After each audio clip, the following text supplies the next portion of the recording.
Bismillahirrahmanirrahim. Alhamdulillahirabbil alamin wassalatu wassalamu ala asyrafil anbiya'i wal mursalin wa ala alihi wa sahbihi ajma'in. Subhanaka la ilma lana illa ma 'allamtana innaka antal alimul hakim wa la hawla wa la quwwata illa billahil aliyyil azim. Assalamualaikum warahmatullahi wabarakatuh. Kaifa halukum jami'an? Kaifa imanukum? Macam mana ibadah kamu berada di rumah? Ikutkan Mukadimah setelah kita 2-3 hari lepas. Ada juga yang tanya, ada yang tak dapat nak solat subuh, tapi tak apa, asalkan kita berusaha untuk perbaiki lagi ibadah kita. Sebab apa? Macam Mak cakap, setiap hari Allah bagi kita peluang hidup, kerana sebenarnya itu adalah peluang untuk kita mengejar kebaikan tu, mengejar kebaikan untuk mengubah diri kita menjadi lebih baik. Untuk minggu ni, Asma'ul Husna yang kita pelajari, macam mana Muhammad Ishma dengan Muhammad Raihan yang beri tazkirah, Allah Al-Fattah yang maha membuka, dan juga Allah Al-Alim, Allah yang maha mengetahui. Kat sini insya-Allah Mak Lima nak tambah sikit berkenaan Allah Al-Fattah yang maha pembuka, iaitu yang membuka segala kebaikan, segala pintu rezeki, segala pintu kasih sayang. Sampai seperti mana awak tahu Sayyidina Hamzah, macam mana Umar cerita kan minggu lepas sirah, Sayyidina Hamzah walau macam mana pun Rasulullah SAW bawa agama baru, bahkan kasih sayang dia tu bertambah-tambah lagi. Sebab apa? Sayang dekat anak saudara dia sendiri. Jadi macam mana pun keadaan sekalipun tidak mengubah rasa cinta dia pada Rasulullah SAW. Begitulah Allah yang maha pengasih lagi maha penyayang, yang meletakkan kasih sayang tu sedikit kepada manusia, sehingga kan sampai macam tu sekali kita boleh bagi kasih sayang sama manusia. Itu adalah 1% yang Allah bagi kasih sayang Allah tu kepada manusia, sampai kita boleh mendoakan saudara kita di Palestin, mendoakan saudara kita di Syria, mendoakan macam Mak Limah cakap frontliner, barisan frontliner yang mengorbankan, yang berkorban untuk kesihatan masyarakat. Jadi kita boleh rasa ihsan tu. Sebab apa? Pintu kasih sayang Allah itu bukanya. Allah saja yang boleh membuka pintu kasih sayang itu. Dan juga pintu hidayah, maknanya membuka pintu hidayah. Walau macam mana teruk sekalipun seseorang tu, memang cakap jangan pernah menghukum seseorang itu berdasarkan apa yang awak lihat keadaan dia sekarang. Sebab sebenarnya yang sebenar-benarnya penentuan hidup kita adalah di akhir hayat hidup kita. Macam mana kita kembali kepada Allah, dalam keadaan apa kita kembali pada Allah. Macam itulah baru terlihat macam mana hidupan kita seharian. Kalau kita nak tahu, kalau kita rasa kita cukup baik lah, betul ke kita yakin kita mati dalam keadaan baik juga. Macam itulah. Jadi jangan pernah menghukum seseorang. Allah Al-Alim yang maha mengetahui apa yang apa yang akan berlaku, apa yang dah berlaku, apa yang akan berlaku. Allah Al-Alim yang maha mengetahui segala sesuatu. Walaupun dari sudut hati kita berkata-kata ni kan, Allah maha mengetahui. Sebab tu Mak kata, kalau nak jadi baik ni, mula daripada dalam, baru nampak pada luar. Kalau hati kita baik, akhlak kita pun baik. Ada sebuah kerajaan, di dalam sebuah kerajaan ada satu raja yang kalau baiklah, raja ni baiklah seluruhnya, iaitu hati. Jadi hati kita ni sentiasa mengingati Allah, sentiasa berselawat kepada Nabi, berzikir, mohon ampun kepada Allah setiap kali kita terlalai, terleka. Jadi Allah itu maha pengampun lagi yang penyayang. Sebenarnya tak nak lebih panjang lah. Okey, jadi untuk minggu hari Rabu kita ada slot hayya 'alas solat, berkenaan solat. Jadi hari ni Mukadimah nak menceritakan tentang kisah seorang abid, iaitu ahli ibadah yang bernama Isom bin Yusuf. Isom bin Yusuf ni nanti dengar dulu cerita Umar. Jadi sebelum awak tengok cerita Mukadimah ni, ada beberapa perkara yang meminta maaf sebab Mukadimah lukis dalam keadaan tergesa-gesa, penulisan yang tersalah eja. Jadi insya-Allah kalau ada lagi slot yang Mukadimah masukkan lukisan, insya-Allah akan perbaiki jadi lebih baik insya-Allah. Jadi kalau kekurangan, kalau tak faham, boleh tanya Mukadimah apa yang tak faham berdasarkan cerita ni. Pada satu ketika dahulu, ada seorang ahli ibadah yang bernama Isom bin Yusuf. Beliau seorang yang tawaduk, yang sentiasa merendah diri, merasakan diri tak pernah cukup dalam menuntut ilmu. Beliau juga seorang yang sentiasa khusyuk di dalam ibadah. Akan tetapi, kadang-kadang beliau merasakan ibadah beliau belum cukup khusyuk lagi kepada Allah, beliau akan pergi bertanya kepada orang yang beliau merasakan ibadah mereka lebih khusyuk, dan bertanya tentang bagaimana untuk lebih khusyuk di dalam solat. Dia suka cari orang untuk tanya bagaimana kamu melakukan ibadah lebih khusyuk. Dia tanya orang sesiapa pun yang dia rasa lebih baik ibadah daripada dia. Suatu hari beliau pergi menghadiri ke dalam majlis Imam Hatim untuk bertanyakan kepada beliau bagaimanakah cara beliau solat. Dia datang, dia nak cari Imam Hatim ni, dia nak tanya macam mana cara Imam Hatim ni solat dengan lebih khusyuk. Setelah mendapat peluang untuk bertemu dengan Imam Hatim. Okey, sebelum tu Mak cakap sebenarnya nak jumpa dengan orang yang berilmu ni, lebih berilmu ni, kita kena ada adab dia. Isam ni dia dengan sabar dia menunggu untuk berjumpa dengan Imam Hatim ni sampai ada Allah bagi pemudahkan dia untuk bagi ruang untuk tanya kepada Imam Hatim tu di depan sendiri. Jadi memang baik kali ingatkan kalau perhimpunan, kalau nak tanya mukadimah, angkat tangan, tunggu yang lain bersuara dulu baru awak bercakap, tunggu orang lain habis cakap dulu baru awak bercakap. Jadi nak bertanya, nak bertanyakan soalan kepada guru ataupun ibu bapa awak mesti kena adab. Macam Mama cakap, kat rumah awak pun mesti kena ada adab. Okey, sambung tengok. Okay. Beliau berjumpa dan bertanya kepada baginda berkenaan solat. Kemudian Isam pun bertanya, wahai Abu Abdul Rahman, iaitu nama gelarannya Hatim, iaitu Imam Hatim, bagaimanakah cara tuan solat? Dia bertanyakan soalan yang sangat ingin ditanya itu. Kemudian Imam Hatim pun menjawab, apabila berkumandangnya waktu azan, aku mengambil wuduk dengan dua cara, iaitu wuduk secara zahir dan batin. Sambil Yusuf pun bertanya, bagaimanakah dengan wuduk secara batin itu? Dia tanya, wuduk secara batin tu macam mana tuan? Imam Hatim pun menerangkan, wuduk secara zahir aku mengambil seperti biasa menggunakan air secara tertib. Batin pula, pertama bertaubat, yang kedua sesal dengan dosa yang dah dilakukan, yang ketiga tidak terlalu mencintai dunia, yang keempat tidak mencari perhatian manusia iaitu riak, yang keenam tinggalkan sifat khianat dan tipu, yang ketujuh tinggalkan sifat dengki. Mukadimah akan terangkan dari sudut bertaubat, iaitu memohon ampun kepada Allah setelah melakukan dosa, kerana sifat manusia adalah mudah lalai dan leka. Kita melakukan dosa sepanjang siang dan malam. Yang kedua, Imam Hatim berkata, sesal atas dosa yang dilakukan lagi.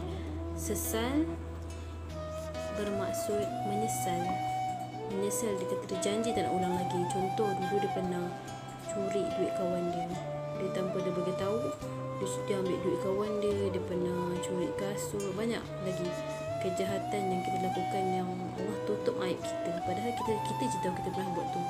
Tapi Allah tutup aib kita. Kawan-kawan kita yang sekarang tak tahu pun. Tapi ini adalah dosa yang masa dahulu.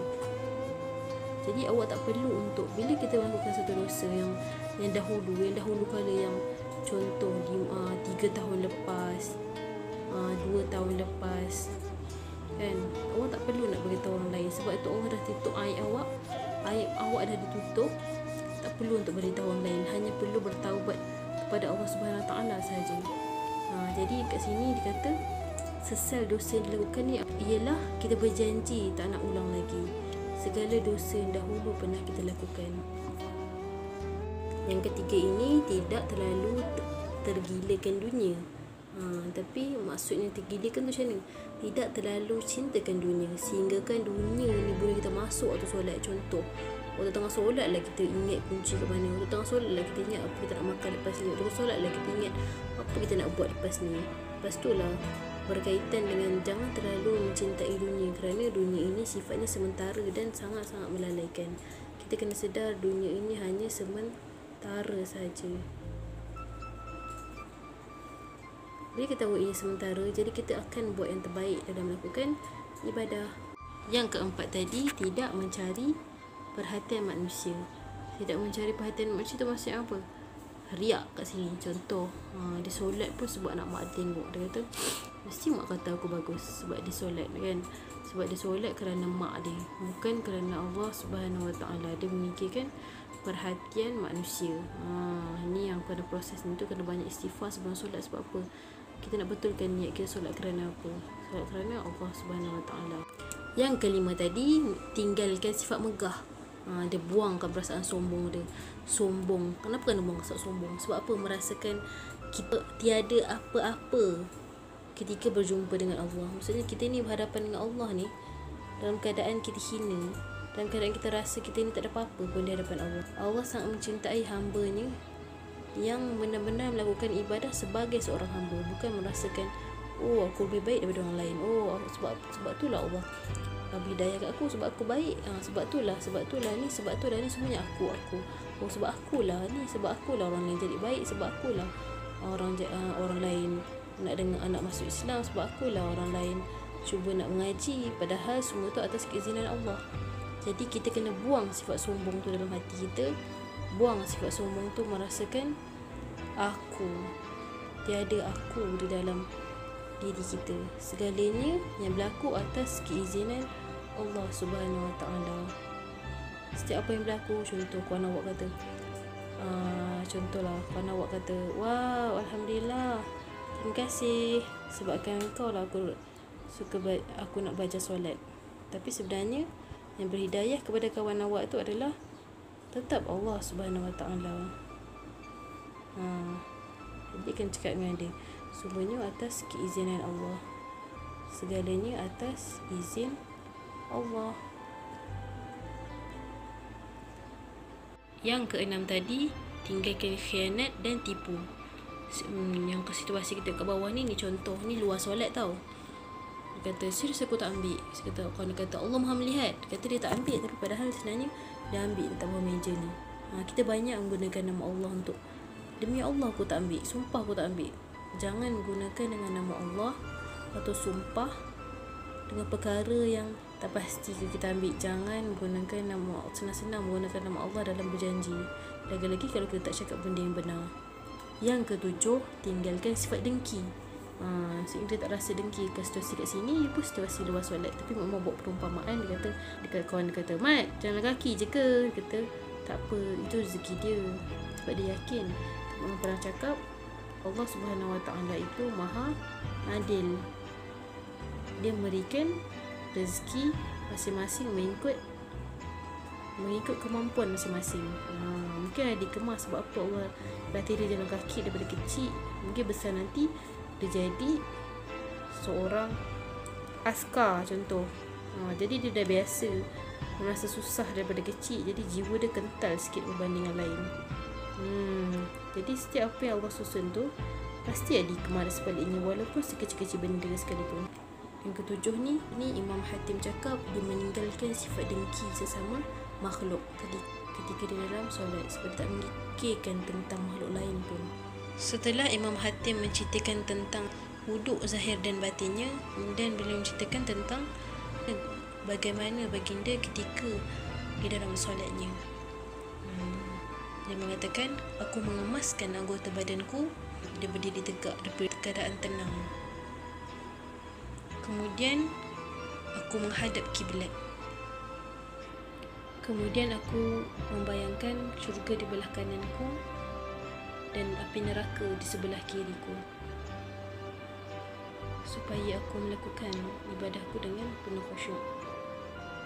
Dan aku merasakan Allah berada di hadapanku, memerhatikan setiap gerak-geriku.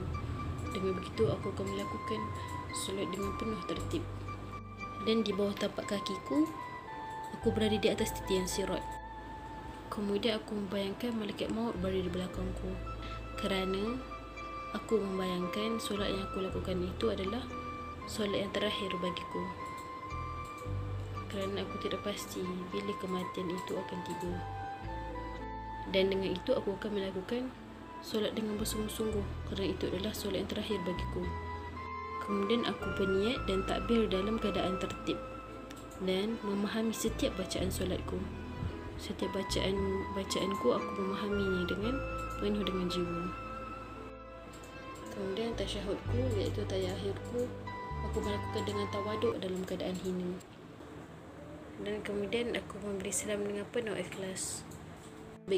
Dan begitulah solat yang aku lakukan selama 30 tahun. Setelah mendengar apa yang telah diberitahu oleh Imam Hatim itu, Isam bin Yusuf menangis di atas Aisyah, merasakan dirinya belum cukup khusyuk beribadah kepada Allah. Aku berjanji untuk lebih khusyuk lagi dalam beribadah. Isam ni menangis di atas Aisyah lepas bagaimana solat Imam Hatim yang dilakukan untuk merasakan khusyuk dalam beribadah. Persoalannya juga di sini, adakah kita sudah cukup khusyuk di dalam ibadah kita? Alhamdulillah dah selesai dah ceritanya.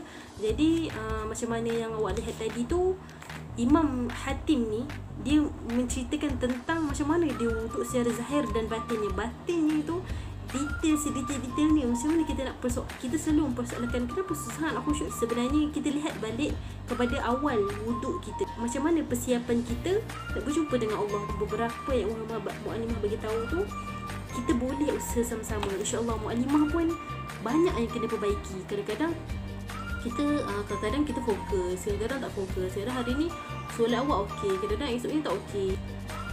Tapi Allah itu maha pengampun lagi maha penyayang. Allah bagi awak ilmu ni supaya awak praktikkan. Ini ilmu yang sampai kat awak ni, sampai kat Mu'alimah ni pun. Mu'alimah cerita ni berdasarkan ada seorang sahabat juga menceritakan Mu'alimah tentang kisah ni. So Mu'alimah ceritakan kat awak. Jadi macam mana dia boleh ceritakan kisah ni kat Mu'alimah? Semua tu atas keizinan Allah. Sebab Allah nak kita tahu benda ni penting untuk kita memperbaiki lagi solat kita. Okey, insyaAllah. Okey, sekian saja. Dah banyak dah ni Mu'alimah cakap. Okey, Mu'alimah harap kita sama-sama usaha. Bukan awak seorang je, Mu'alimah pun masuk syurga sama-sama dengan awak. Jadi Mu'alimah pun kena usaha sama-sama juga. Doakan Mu'alimah pun doakan awak. Kita sama-sama doakan ilal jannati zumara, sama-sama kita masuk ke syurga. Assalamualaikum warahmatullahi wabarakatuh.